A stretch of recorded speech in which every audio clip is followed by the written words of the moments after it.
Frozen shoulder ہے یعنی کندھا جام، یہ ایک ایسی کنڈیشن ہے کہ جس میں آپ کے جو جوڑ کے گرد جو کیپسول ہوتا ہے وہ موٹا اور سخت ہونا شروع ہو جاتا ہے. جب وہ سخت ہوتا ہے تو اس میں سوزش آنا شروع ہو جاتی ہے اور اس سے کیا ہوتا ہے کہ پھر ایک واضح آپ کی جو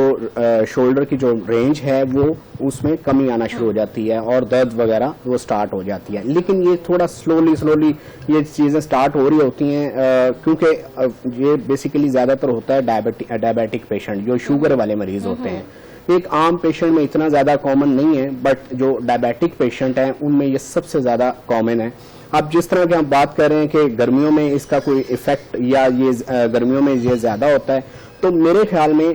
گرمیوں یعنی موسم میں اس کا کوئی اتنا خاص فرق نہیں پڑتا. ریزن یہ ہے کہ ہوتا یہ ہے کہ دیکھیں یہ تھوڑا سا یہ سمجھنے کی ضرورت ہے کہ یہ جو فروزن شولڈر ہے یہ بیسیکلی کوئی آپ کا کوئی ٹراما ہو گیا ہے یا کوئی آپ ڈائبیٹک ہیں یعنی شوگر کے مریض ہیں یا کوئی ایسی کوئی سرجری ہوئی ہے جس کے بعد آپ نے پراپر اس کی ریہیب یعنی ایکسرسائز پلان نہیں کیا، تو اس کی بدولت اس کے بعد کیا ہوگا کہ وہ آپ کی موومنٹ رک جائے گی اور آٹومیٹیکلی جو ہے نا آپ کا کندھا جام ہونا شروع ہو جاتا ہے. لیکن اگر اکثر لوگ یہ مت بنی ہوئی ہے کہ گرمیوں اکثر لوگوں میں نے خود ہمارے پاس پیشنٹ آتے ہیں تو وہ کہتے ہیں کہ